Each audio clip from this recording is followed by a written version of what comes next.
깊은 밤이었습니다. 비는 소리 없이 내리고 있었고 차가운 바람은 궁궐의 긴 복도를 천천히 스쳐 지나가고 있었습니다. 희미한 등불 아래 흔들리는 그림자들.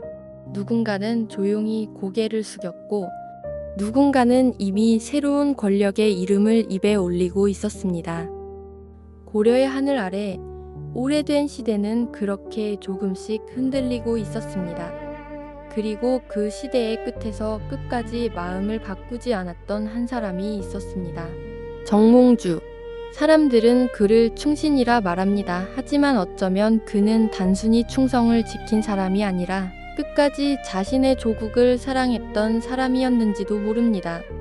정몽주는 고려의 하늘 아래 태어났습니다. 젊은 시절부터 학문이 뛰어났고 나라를 걱정하는 마음 또한 깊었다고 전해집니다. 그는 단순히 글만 읽는 선비가 아니었습니다. 백성들의 삶을 걱정했고 나라의 미래를 고민했으며 어떻게 해야 고려가 바로 설 수 있을지 끊임없이 생각하던 사람이었습니다. 당시 고려는 겉으로는 나라의 모습을 하고 있었지만 안쪽은 이미 깊게 흔들리고 있었습니다. 권문세족들은 권력을 움켜쥔 채 백성들의 삶에는 관심이 없었고 백성들은 세금과 고통 속에 점점 지쳐가고 있었습니다. 거리에는 한숨이 늘어났고 사람들의 얼굴에서는 희망이 조금씩 사라지고 있었습니다. 하지만 그럼에도 정몽주는 고려를 포기하지 않았습니다. 왜였을까요? 어쩌면 그는 무너진 나라보다 먼저 무너지는 사람들의 마음을 더 두려워했는지도 모릅니다. 나라가 흔들릴 때 사람들은 가장 먼저 믿음을 잃습니다. 그리고 믿음을 잃은 시대에는 누구도 서로를 위해 버티지 않게 됩니다. 정몽주는 아마 그것을 알고 있었을 겁니다. 그래서 끝까지 고려라는 이름을 놓지 못했던 건지도 모릅니다. 시간은 흘러갔고 고려의 운명은 점점 더 거센 소용돌이 속으로 빨려 들어가기 시작했습니다. 북쪽에서는 명나라가 압박해오고 있었고 고려 조정은 요동 정벌이라는 큰 결정을 내리게 됩니다. 누군가는 나라의 마지막 자존심이라 말했고 누군가는 무모한 전쟁이라 말했습니다. 그리고 그 군대를 이끌었던 사람이 바로 이성계였습니다. 하지만 그는 위화도에서 군대를 돌립니다. 역사는 이것을 위화도 회군이라 부릅니다. 외부로 향하던 칼끝은 순식간에 고려 내부를 향하게 됩니다. 세상은 빠르게 변하기 시작했습니다. 많은 사람들은 이제 새로운 시대가 온다고 믿었습니다. 그리고 사람들은 움직이기 시작했습니다. 누군가는 살아남기 위해, 누군가는 새로운 권력을 위해, 또 누군가는 정말 새로운 세상이 필요하다고 믿었기 때문에. 하지만 그런 흐름 속에서도 정몽주는 끝내 마음을 바꾸지 않았습니다. 그는 몰랐던 게 아니었습니다. 고려가 흔들리고 있다는 것도, 사람들의 마음이 이미 떠나고 있다는 것도 아마 누구보다 잘 알고 있었을 겁니다. 그런데도 그는 남았습니다. 사람들은 가끔 묻습니다. 왜 그는 그까지 고려를 떠나지 않았을까? 살기 위해서라도 조선을 선택할 수는 없었을까?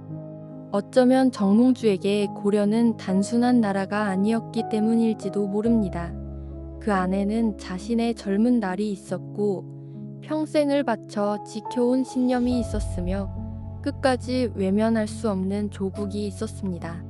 사람은 누구나 현실 앞에서 흔들립니다. 두려움 앞에서는 마음이 약해지고 살아남기 위해 스스로를 바꾸기도 합니다. 하지만 세상에는 끝까지 자신의 마음을 버리지 못하는 사람들이 있습니다. 정몽주는 그런 사람이었습니다. 새벽에 궁궐 복도를 홀로 걷는 그의 모습은 어쩐지 오래된 등불 같았다고 합니다.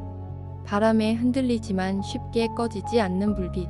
어쩌면 그는 마지막 순간까지도 고려를 믿고 싶었던 건지도 모릅니다.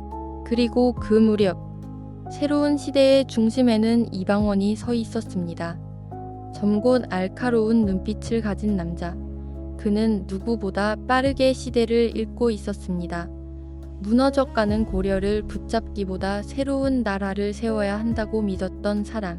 하지만 그런 그에게도 정몽주는 쉽게 넘을 수 없는 존재였습니다.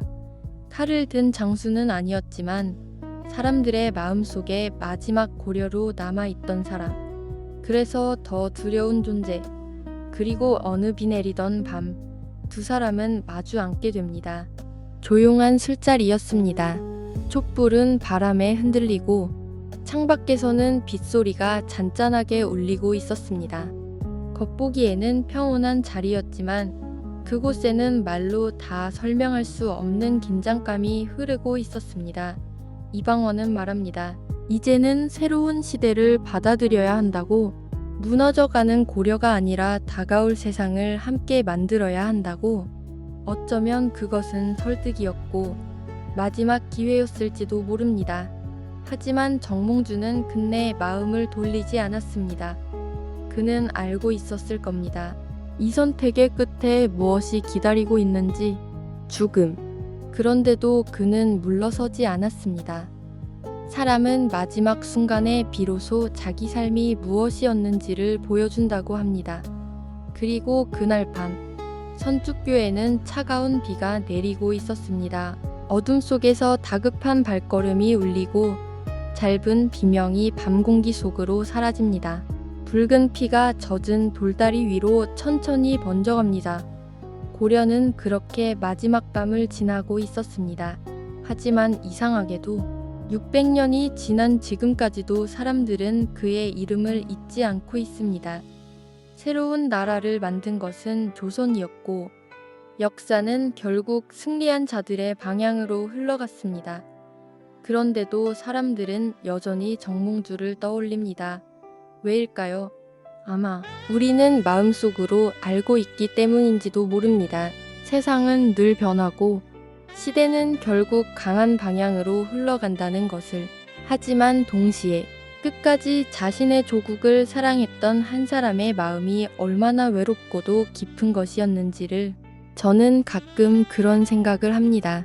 모두가 떠나는 시대 속에서 끝까지 한 나라를 사랑한다는 건 어떤 기분이었을까 하고, 다른 사람들은 모두 새로운 길을 향해 걸어가는데 혼자 같은 자리에 남아있는 마음은 얼마나 쓸쓸했을까 하고, 비 내리던 선축교의 밤, 어쩌면 정몽주가 끝까지 지키고 싶었던 것은 왕조의 이름이 아니라 끝내 스스로 버릴 수 없었던 자신의 조국과 신념이 아니었을까요?